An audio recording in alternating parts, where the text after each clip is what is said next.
ये सदन नारेबाजी तख्तियों के लिए नहीं है। नियोजित तरीके से सदन को बाधित करना ये लोकतंत्र के लिए अच्छी परंपरा नहीं है। प्रश्नकाल। प्रश्न नंबर 1।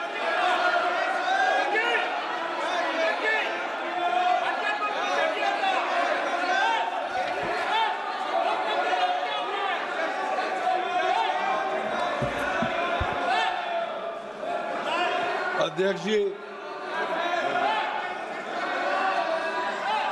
माननीय सदस्यगण, आज शीतकालीन सत्र का पहला दिन है। मेरी सभी माननीय सदस्यों से ये अपेक्षा है कि वह सदन में रचनात्मक और सक्रिय भागीदारी निभाएं। लोकतंत्र में सहमति असहमति जनतंत्र में होती रही है। वैचारिक मतभेद भी होते हैं, लेकिन उसकी चर्चा संवाद से उसका समाधान निकलता है। मैंने पिछले सत्र के अंदर भी आप लोगों से आग्रह किया था कि हम दुनिया के सबसे बड़े लोकतंत्र हैं, हमें अच्छी परंपराएं, अच्छी परिपाटियां डालनी चाहिए। ये सदन नारेबाजी तख्तियों के लिए नहीं है। इसके लिए आपके पास सदन के बाहर बहुत मौके होते हैं। मेरा आपसे हमेशा प्रयास रहता है कि आपको जनता ने चुनकर भेजा है, आप उनकी अपेक्षाएं, आकांक्षाओं को अभिव्यक्ति करो, उनकी कठिनाई, चुनौतियों पर चर्चा करो, मुद्दों पर चर्चा करो। मैं सबको पर्याप्त समय, पर्याप्त अवसर उपलब्ध कराऊंगा, लेकिन नियोजित तरीके से सदन को बाधित करना ये लोकतंत्र के लिए अच्छी परंपरा नहीं है। देश की जनता ये देखती है कि हम लोग चुनकर आए, हम उनकी भावना, कठिनाइयों को, चुनौती, समस्याओं को रखेंगे, लेकिन हर बार सदन को नियोजित तरीके से बाधा उत्पन्न करना ये अच्छी परंपरा नहीं है। आप चर्चा करें। ये प्रश्नकाल है। प्रश्नकाल के अंदर महत्वपूर्ण समय होता है।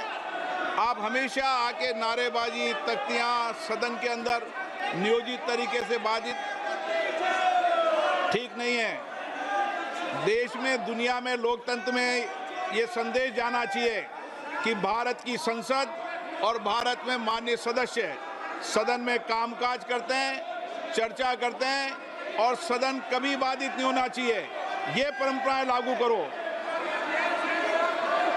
आपने प्रश्नकाल के अंदर इन विषयों पर चर्चा नहीं होती। ये प्रश्नकाल है।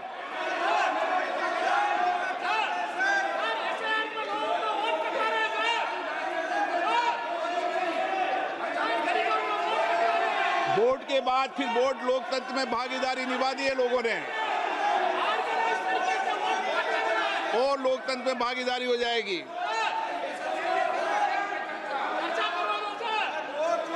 बैठिए, बैठिए।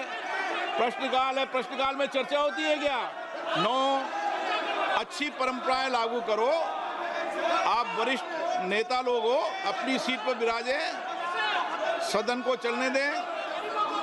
मैं फिर आपसे आग्रह कर रहा हूं, निवेदन कर रहा हूं कि सदन चर्चा संवाद के लिए, देश की जनता की समस्याएं, कठिनाइयां उठाने के लिए, नीतियों पे चर्चा करने के लिए आप प्रश्नकाल को स्थगित करने का प्रयास मत करिए। प्रश्न संख्या 1, श्री अनुराग शर्मा। जी अध्यक्ष जी, प्रश्न संख्या 1। माननीय अध्यक्ष जी, उत्तर सदन के पटल पर रखा गया। माननीय सदस्य। जी अध्यक्ष जी, सबसे पहले तो मैं आदरणीय प्रधानमंत्री जी का विशेष अभिनंदन करना चाहूँगा, जो बिहार में ऐतिहासिक हम लोगों को जीत मिली है। और ये मौका ये भी कहना चाहूँगा कि प्रधानमंत्री जी ने बुंदेलखंड को बहुत बड़ी सौगात दी है। केंद्र बेतवा नदियों को जोड़ने की ये हिंदुस्तान की सबसे बड़ी परियोजनाओं में से एक है। माननीय मंत्री जी ने इन्वायरमेंटल क्लियरेंसेस को लेकर बहुत विस्तार में मुझे जवाब दिया है, पर आपके माध्यम से मैं माननीय मंत्री जी से सप्लीमेंट्री पूछना चाहूँगा कि सप्लीमेंट्री में माननीय मंत्री जी जो केन बेतवा रिवर लिंक की परियोजना है, इसमें जो उत्तर प्रदेश और मध्य प्रदेश के जो बुंदेलखंड के क्षेत्र हैं, उसमें हमको इस क्षेत्र के लिए कितना पानी आवंटन होगा। विशेष रूप से झांसी के टैरोली क्षेत्र में मेरे वहाँ तकरीबन 53 गांव हैं जिनमें बिल्कुल ही पानी की व्यवस्था नहीं है।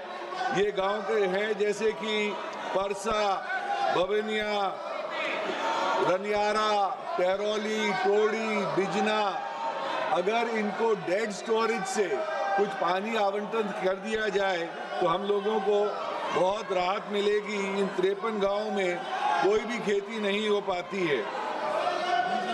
दूसरा सवाल मंत्री जी से सप्लीमेंट्री में ये है कि ये जो केन बेतवा नदी लिंक परियोजना है, ये आदरणीय मंत्री जी इस पे कोई टाइमलाइन हम लोगों को निर्धारित करके बता सकेंगे कि ये कब तक संपन्न होने की तारीख मिल जाए?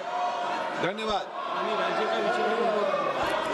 माननीय अध्यक्ष महोदय, केन बेतवा जो प्रोजेक्ट है वो एक महत्वपूर्ण राष्ट्रीय प्रोजेक्ट है। माननीय प्रधानमंत्री जी के नेतृत्व में ये एक बहुत बहुउद्देशीय नदी परियोजना है, जिसके अंतर्गत कुल मिलाकर के 10,62,000 हेक्टेयर एरिया का सिंचित किया जाएगा।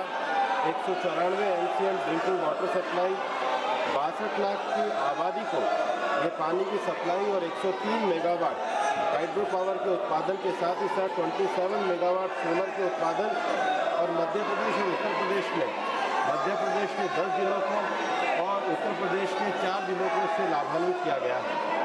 हमारे मंत्रालय द्वारा इसकी पर्यावरणीय स्वीकृति दी गई है और यहाँ के जो बायोडाइवर्सिटी है, फ्लोरा फोना है, यहाँ के जो स्पीशीज़ है और यहाँ के जो पार्क है, उसके लिए जो मिटिगेशन मेजर्स हैं वो हमारे मंत्रालय द्वारा किए गए हैं।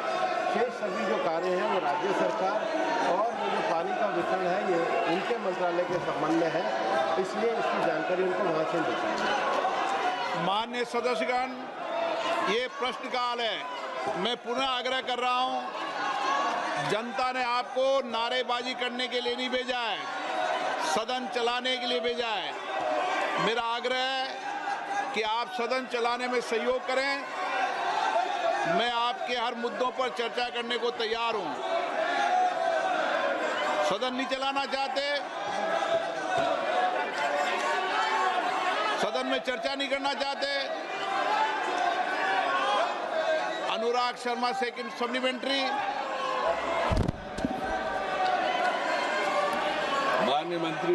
माननीय अध्यक्ष जी, ये जो आज यहाँ पर हल्ला बिना बात पे किया जा रहा है और हम लोग सांसद जो विशेष रूप से इतनी दूर दूर से आते हैं अपनी बात यहाँ रखने के लिए, SIR के बावजूद भी ये लोग नहीं मानने के लिए तैयार है।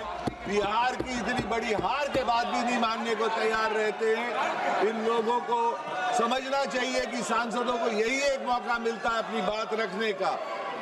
माननीय मंत्री जी से आग्रह है कि केन बेतवा जो इतनी बड़ी सौगात आदरणीय प्रधानमंत्री जी ने बुंदेलखंड के वासियों के लिए दी है, उसमें मैं आग्रह ये करना चाहूँगा कि मेरे कुछ क्षेत्र उसमें से वंचित रह रहे हैं। अगर उसकी DPR में वो क्षेत्रों को और ऐड कर दिया जाए, विशेष रूप से एक गोविंद सागर बांध है मेरे क्षेत्र में, उस बांध को अगर हम ललितपुर की जाखलौन कनाल से राजघाट के डैम से अगर जोड़ देंगे तो हमेशा ललितपुर शहर को पीने का पानी और गोविंद सागर के नीचे के सारे हिस्से वहां से सिंचित हो पाएंगे। यह एक आग्रह मंत्री जी से था।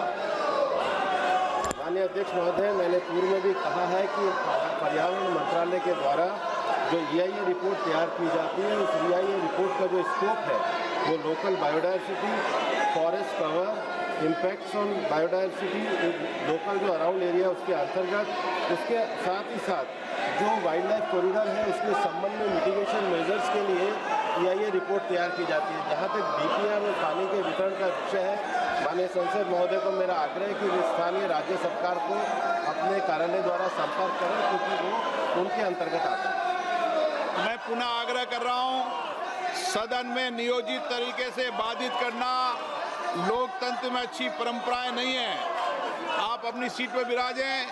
सदन की कार्रवाई आज 12 बजे तक के लिए स्थगित की जाती है।